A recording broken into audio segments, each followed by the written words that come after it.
Welcome to పొలిటెన్ media. భక్తి భాస్కర ప్రేక్షకులకు నమస్కారం. మన సనాతన జీవితంలో ఎన్నో సందేహాలు, ధర్మ సందేహాలు వస్తూ ఉంటాయి. అందులో ఒకటి వివరించడానికి మనతో పాటు ఉన్నారు ప్రముఖ ఆధ్యాత్మికవేత్త, శక్తిపీఠం వ్యవస్థాపకులు డాక్టర్ పూజ్యశ్రీ స్వామి శాంతానంద పురోహిత్ గారు. వారితో మాట్లాడేద్దాం. నమస్కారం గురువుగారు. శ్రీమాత్రే నమః. గురువుగారు, సామాన్యంగా చాలా మందికి ఒక డౌట్ ఉంటుంది. పూజా గదిలో అసలుకి ఎన్ని పటాలు ఉండాలి? ఎన్ని విగ్రహాలు ఉండొచ్చు? అంటే చాలా మంది ఏంటంటే ఇల్లంతా ఫోటోలతో నింపేస్తూ ఉంటారు పూజ గదంతా. కొంతమంది చెప్తారు కొన్ని దేవుళ్ళు మాత్రమే ఇన్ని ఒక 4 పెట్టుకోండి, 5 పెట్టుకోండి, అంతకన్నా ఎక్కువ పెట్టుకోకండి అంటూ ఉంటారు. దాని ప్రకారం చూసుకుంటే అసలుకి ఎన్ని ఫోటోలు పెట్టుకోవాలి? ఎన్ని విగ్రహాలు ఇంట్లో ఉండొచ్చంటారు? అయితే వాస్తవంగా మీరడిగిన ప్రశ్నకు శాస్త్రాన్ని గనక జోడించినట్టయితే, శాస్త్రంలో ఎక్కడ కూడా సంఖ్యను ఎక్కడ నిర్బంధం చేయలేదు. అంటే ఇన్ని ఫోటోలు ఉండాలి, ఇంతకు మించినటువంటి సంఖ్యలో ఫోటోలు ఉండకూడదని, ఇన్నే విగ్రహాలు ఉండాలి, ఇంతకు మించినటువంటి సంఖ్యలో విగ్రహాలు ఉండకూడదని, ఒక నిర్దిష్టమైనటువంటి సంఖ్య, దిశానిర్దేశం అనేది మనకు శాస్త్రంలో ఎక్కడా కూడా నిర్బంధంగా ఎక్కడా కూడా చెప్పబడలేదు. కానీ మనము మన విచక్షణతో, విఘ్నతతో మనము ఆలోచించాలి. ఫోటోలు ఎక్కువగా పెట్టుకోవడంలో తప్పు లేదు. విగ్రహాలు ఎక్కువగా పెట్టుకోవడంలో తప్పు లేదు. కానీ ఏది అవసరమో, ఎంత అవసరమో అనేటటువంటి ఒక విఘ్నత కూడా మనం ప్రదర్శిస్తే అది బాగుంటుంది. ఉదాహరణకు వినాయకుడి విగ్రహం ఉంటుంది. చాలామంది ఏం చేస్తుంటారు, 2 వినాయకుడి విగ్రహాలు, 2 శివుడి లింగాలు, 2 అమ్మవారి విగ్రహాలు ఇలా పెట్టుకుంటూ ఉంటారు. మన దగ్గర ఓ గణపతి విగ్రహం ఉంటుంది.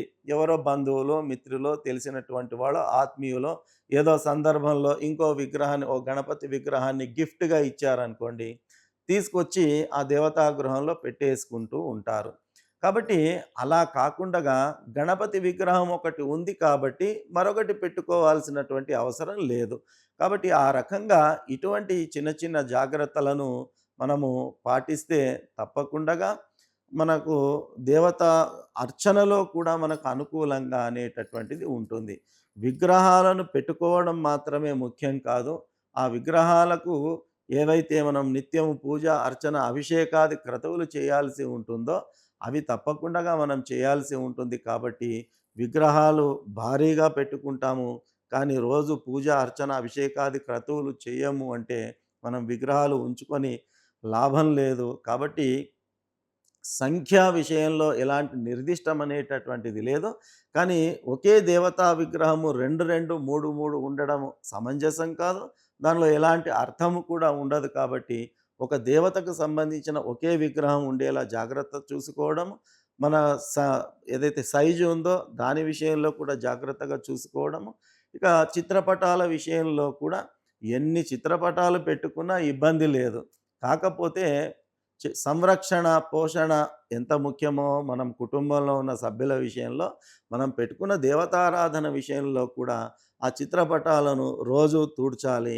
వాటికి కుంకుమ బొట్లు పెట్టాలి. పుష్పాలు సమర్పణ చేయాలి. కాబట్టి ఈ రకమైనటువంటివన్నీ కూడా మనం జాగ్రత్తలు చూసుకోవాల్సి ఉంటుంది. కాబట్టి ఎంత ఎక్కువగా ఉంటే మనం అంత ఎక్కువ సమయాన్ని కేటాయించగలగాలి. ఒకవేళ అంత భక్తి మనం కలిగి ఉండి ఆ రకంగా ఆ చిత్రపటాలను ఓపికగా, శ్రద్ధగా, భక్తితో మనం తూడ్చి, బొట్టులు, గంధము అన్నీ పెట్టి, పుష్పాలు సమర్పించి, హాయిగా పూజ చేసుకునే యోగ్యత గాని, సమయము గాని, భక్తి గాని మీ దగ్గర ఉంది అని అనుకుంటే, ఎన్ని పెట్టుకున్నా ఇబ్బంది లేదు.